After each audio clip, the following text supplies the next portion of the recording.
And now something completely different. So the last time we were talking about my beloved Yaesu ATAS, we were dispelling the myth that it's no good on 40 meters. But how well would the ATAS do as a ground-mounted vertical for, say, HOAs or parks on the air like we're going to do today? Let me show you. So today, we are going to use the ATAS as a ground-mounted vertical with the Yaesu FTX 1F, and we're going to have some fun. I'm going to show you how to set it up, how to configure the FTX to use the ATAS, and we're also going to be using it with this MXP50 amplifier because I don't have the Optima, but this still works. It's pretty freaking cool. So it's about 1 o'clock in the afternoon on a Friday right now. We'll see how long it takes to get set up, but that is the plan. And this right here is a 3D printed cover for the FTX 1F that my buddy Dave, KB5U2Y, printed for me. Thanks, Dave. This thing's awesome. Thingiverse, printables, maybe? I have no idea where he found the STL, but I know someone will ask, so that's all I know. So in order to get the ATAS to work with the FTX, we've got to supply power to the radio. The radio's battery is not powerful enough or high enough voltage to power the ATAS. So we're going to be using the DenCo 5.5 hour lithium iron phosphate battery. And I'm going to plug a couple things into this. I've got one of these little watt meters here just to monitor how much capacity I've used. This is a little power pole distribution thing I made years and years and years ago. I just daisy chained a bunch of power poles together because I need to power the amplifier as well. We can plug in the power cable for the amplifier in one of them, and we can plug in the radio, give this guy some juice. That will also charge the battery at the same time. And then this is the keying wire for the amplifier that we're still running janky as hell. We've just got two bare leads, a red and a black. And if we take a look at the 10-pin DIN here, the red is going to go in the top center hole like that, and the black is going to go just to the right of it in the top right hole like that. Somebody asked me if I wanted a 10-pin DIN connector, and I said no, but maybe I should. If anyone has one and you want to send it to me, I just need to solder those two wires to it. I can't find these on Amazon, so I don't know what to do, and I'm not about to buy Yaesus for like $30 or whatever it is, so we'll just keep running it this way. I think that's the cluster of wires, and then I can take this, just a small patch lead of some RG316 to go from the TX input of the amplifier and then into the BNC for the HF on the radio. Now, to actually mount the ATAS antenna as a ground mount, I've made up what I call the K-Murder Death Spike. And basically what this is just an aluminum rod. This used to be a leg for a Wolf River Coils mega tripod, but the threads got stripped, so I cut it and I just ground that into a spike with a grinder. And I've got a mirror mount on here with a bulkhead connector, and then I'm using a BNC adapter because my Coax has a BNC. And then we can attach the counterpoise to one of these lugs here. And speaking of counterpoise, I've got 3 bundles here, and each bundle has 5 wires crimped inside to a ring terminal. These wires are 2.5 meters long, so I have 3 bunches of 5 2.5 meter long radials, so 15 2.5 meter radials. You may need more, you may need less. You can use fewer and longer radials, you can use shorter and more radials. This is what I'm using. Another thing you can do to make one of these, you can get a really big nail from Home Depot if you don't have just an aluminum rod lying around, and that'll serve the same purpose, just won't be quite as long. So we're going to jam this into the ground and probably hit rocks. Good enough. And I can just unscrew this nut, Take these washers off. Don't want to lose them. And then we can stick all 3 bunches of radials right on there. Put our washers back on and our nut. And then we'll just cinch these up finger tight. Just like that. And we can just fan out our radials.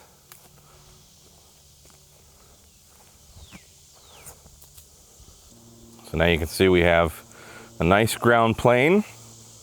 And then we screw the ATAS to the mount. Just like that. And we just connect our coax to the antenna and to the antenna output on the amplifier. Now, in order to get the ATAS to work, we have to tell the radio we're using the ATAS. So we're going to long press the function button. We're going to go forward, forward, get to the 3rd page. We're going to go under Operation Settings. And then under General, where it says Tuner Selection, we can touch that, go over to ATAS, hit back, and then we can go back to the 1st page and notice that Ant Tune is available. Before, it was kind of grayed out like that. And we can also see it says ATAS up there. So we're ready to go. Now, if you have the Optima, it might be different. I'm pretty sure it's the same, but I don't have the Optima, so I can't tell you. But when we're using an external amplifier like this MXP50M, when we're tuning, we need to make sure the amplifier is either off or in bypass. We don't want to be putting any power out through this thing. So now I'm going to hit Antenna Tune, and you can see up here, Ant Tune, the ATAS light is blinking. We have high SWR. And if we look over there, we can see the ATAS is going up. And if I plug in my microphone, we can actually show we should have a good match. We've got the meter set for SWR. Look at that, barely even moving. Let's try 40 meters. And now we can hit the function button because the antenna tune is our setting. And if we push that, it just works. Now, one thing to note, right now the antenna is going up, everything's working. If you push the tune button and your antenna doesn't do anything, but the ATAS light is flashing, the high SWR light is flashing, that's a good thing. The antenna needs to calibrate and know where it is. It takes a solid 60 seconds for that to happen. So just let it tune, just let it sit there and do its thing, and after 60 seconds, the antenna is going to start to move, and you're going to have a good tune, assuming you have enough radials or a good enough ground plane. And here we can check our SWR. Flat. It's great. It's great. Not very wide banded. We just moved a few kilohertz away. But that's okay. We can just hit the tune button. It tunes again, and we're back in business. Look at that. Let's try 17 meters. Now the antenna's going down. And now we have a tune. Look at that.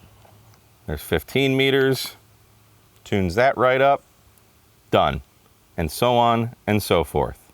But today, we're going to operate on 20 meters. And once you have the tune, then you can turn your amplifier on. Look at that. Great SWR. So how well does the ATAS work as a ground-mounted vertical? Well, I can tell you with the ATAS mounted on my car running, I usually run about 90 watts with the 891. I've had pile-ups so large, I mean, I'm running 150 QSOs an hour. I mean, it's ridiculous. So I'm running less power with this because this is only a 50 watt amp and I'm really only getting about 30 watts out of it. I drive it with 4 watts, roughly 30, maybe peaking 33 watts. So not nearly as much, but we've got a good ground plane. We've got a good sound and radio. So let's see how she does. In all reality, we have to understand what we have. We have a loaded ground mounted vertical that's really no different than a Wolf River Coils or a Tar Heel or a Scorpion or a ham stick. We've got roughly a 3-foot radiating element and the loading is doing the bulk of the work. So Is this going to be as good as a dipole or an end-fed or a quarter wave vertical? Probably not. But is it going to work? Probably yeah. So let me find a clear frequency. We'll hop on the air and see what kind of contacts we can make. All right, while I call CQ, I can spot myself at the same time. I'm using Polo by Ham2K, available on iOS and Android. And if you have an M1 Mac or higher, you can actually use the iPad version of Polo and use it on your Mac. Thanks, Sebastian. All right, so we are spotted. Let's see what we can do. We're on 20 meters, and it's 1:34 in the afternoon on a Friday. Bands are actually looking pretty good, though, so fingers crossed. Hey, look at that. Kilo Charlie 5, Hotel Whiskey Bravo Mobile. You're 5'9" into all 3 parks.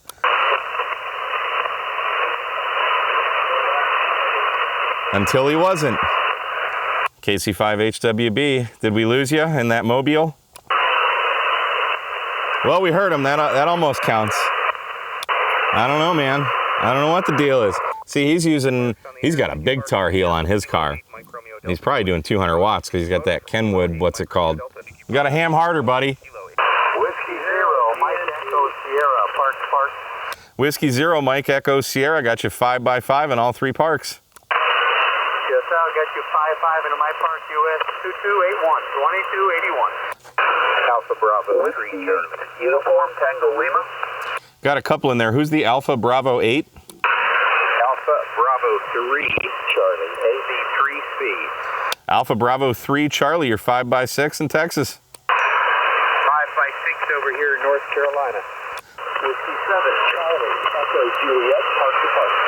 Whiskey 7 Charlie Echo Juliet, got you about a 4x4 into all 3 parks. Roger, Roger, copy that 4x4. I got you also about a 4x5 into my park. Uniform Sierra 11763 in Utah. QSL. See, if you use Polo and you're looking at the spotting page, if someone is at multiple parks and you just click on their call sign, it automatically populates them with all of the parks, so you don't miss anything. Because a lot of people, I'm at a 3-fer. A lot of people only get 3019, but they don't get the other parks because they're not using Polo. Just saying. Kilo Charlie 5, Hotel Whiskey Bravo Mobile. Let's try it again. Let's try it again. Kilo Charlie 5, Hotel Whiskey Bravo Mobile. You're 5x8. All right, brother. Yeah, your band is up and down. You're kind of down in the noise. Maybe a 4-4 in Colorado at a mobile station. I heard you before, but then you dropped out. I got you that time, brother. Yeah, I'm using 30 watts with the FTX, and I got the ATAS ground mounted as a vertical. He didn't hear any of that. Stand by for a second, Mike. Frank wants to work you. Stand by. Go ahead. Howdy, Mike, man. This is Kilo Golf 5, Alpha Hotel Juliet. We got you a 3333 over here into our National Park or Recreation Center. Nice to work you, Mike. Roger that. Kilo Golf 5, Alpha Hotel Juliet. You're 5'8", 58. Take radio! Wait for it now. We got Robert also. All right, go ahead. Whiskey 5, India Tango Romeo. Good to hear you on the radio, Mike. Hey, Robert, what's going on? Hope you guys are having fun out there. I'm certainly not jealous at all that you're having a great road trip out there in Colorado. It looks beautiful from the videos. You guys are 5'8" here. Yeah, you're up and down here, but we are having a blast. We're on our way home, and sounds like you turned up the heater for us, so we're looking forward to a little bit of heat when we get there. Thanks again for being out there. Good to hear you again on the radio. 73 boys, mobile safe, and we'll see you in a couple weeks in Huntsville. QRZ, Kilo 8, Mike Romeo Delta, parks on the air. November 8, Tango, Echo November. Park to park, standby, November 8, Tango, Echo November, was it? Yeah, QSL. You're kind of up and down, but I got you at about a 4-4 Michigan. Rod to the 4-4 Michigan. I got you peaking 5'9" here into Texas. Thanks for getting in the log. Yeah, park to park, Michigan. Kilowatt, Echo 8, Whiskey, Mike, Florida. Kilo Echo 8, Whiskey, Mike, Florida. Got you 5'8" into 3019, 4417, and 10509. My park here is 1500 Grand State Park, Whiskey United 0, Mike, good 5-9 into Texas. Roger, Roger. I got you 5-9 to East Kansas, which is unheard of, but I got you finally in the log. Yeah, usually that's a little close for 20 meters, but yeah, we got it, man. You're sounding great. All right, brother. Hey, I appreciate you being out there in the activation. You have a great day, and keep up the videos. Hey, thanks so much, man. I appreciate you watching. I'm filming one right now, and if I don't screw it up like I did yesterday, you might see yourself in it. Whiskey 0 TNT. Whiskey 0 Tango. Whiskey 0 Tango November Tango. That's why we use phonetics. Whiskey 0 Tango November Tango got you about a 5-6 in Huntsville, Texas. All right, copy that. I got you 5-7 into Arizona, Alpha Zulu. So we're activated. Took us 8 minutes, 38 seconds. We did screw around with Jason for probably a minute of that, but not too bad. November Echo 4 Tango November. Jeez. November Echo 4 Tango November. Walt, you are 5-9 plus. QSL, good afternoon, Mike. Good to hear you again. You're about a 5-5 in Tennessee. Keeping cool? Well, I found the shadiest spot at the K8 MRD Proving Grounds that I could. So other than that, it's hot and humid, but we're managing. Okay, very good. Yeah, it's hot here too. All right, Mike. Thanks for another one. 7-3. So we're getting a good spread. That's a good thing. I mean, we're getting Eastern Michigan, Western Michigan, North Carolina, Virginia, Kansas. Jason and the gang was in Colorado, Arizona, either Utah or Nevada. I can't tell. Utah, yeah. It's getting out. Okay, so I threw my call out a couple more times. The point isn't to show you a massive pileup. The point is to show that this works. So 9 minutes, 8 seconds, we got 11 QSOs, and that's starting from the first QSO that I logged. So called CQ a few times before that, but Iowa, North Carolina, Utah, Colorado, Michigan twice, Kansas, Arizona, Tennessee, getting out there. It's hitting the whole frickin' country basically. And I've actually been out here 2 other times with this exact setup. I was trying to film a video yesterday, but for some reason the receiver for the microphone was off. How it got turned off isn't important. Just know that it was turned off. So to the guy that asked if he was going to be in a video and I told him, yes, it'll be out Monday. Sorry, I didn't have audio for that. But yesterday I got 16 QSOs in 17 minutes, 51 seconds. Tennessee, South Carolina, Wisconsin, Colorado, Florida, Pennsylvania, Indiana, South Carolina, Puerto Rico. I did hear an El Salvador station, but the band's faded, so we didn't get to work him. New Jersey, Minnesota, Ohio, Pennsylvania. And then the other time I did this, I got 10, where is it? It was on the 22nd, I think, yeah. We got Virginia, Michigan, South Carolina, Tennessee, Minnesota, Pennsylvania, Georgia, North Carolina, Arizona, Florida, North Carolina, Indiana, Missouri, and Wyoming. So it's not going to, in this configuration with 30 watts, it's not like a gangbuster antenna, but it tunes up great, no problem. I mean, the SWR, the needle is barely moving. So I think the 15 2.5 meter radials is adequate. Again, that's something you're going to have to experiment with, but that would be a good starting point. It's like a ham stick. We just talked to a guy on a ham stick today. You know, is it an end fed? Is it a dipole? No. In a ground mounted situation. So 3 times I've used it. It works. I've activated each time in under 20 minutes, under 18 minutes, really. Today was what, 11 minutes or something, 9 minutes. So it absolutely works. So this is something like if you're in an HOA, or even if you're just like traveling and you have a radio in your car, like I've got the 891 set up in the car, you could just take the ATAS off the car, rip the 891. I mean, for me, it takes literally less than a minute to take my 891 out of the car and get out and set up in a nice, beautiful park like this, as opposed to just sitting in the car and activating. But I think this would be really good for the HOA guys, or say you're traveling and you're in a hotel and you can't put up a big wire. Like when I first moved to Texas, I was in a hotel for like 6 weeks, and I really wanted to play ham radio, but there just wasn't really a good place to set up an antenna. If I'd have had something like this, go outside the hotel, set it up, the 2.5 meter radials, you don't have a big footprint for, you know, if I had 3 33-foot radials out, I'd have a 66-foot radius. Well, here I have, you know, a 5 meter radius, which is a lot less. So there's a lot of benefits to doing it this way, and it's just fun. It's a multi-band vertical that you literally just push a button and it tunes it. You don't have to get up and undo links like I do with my linked end feds or linked dipoles, stuff like that. It's cool. So it solves a lot of problems. It gets you on the air, and it works. That's all I got. My name is Mike, K8MRD. Thanks so much for watching Ham Radio Tube. We'll see you next time. 73.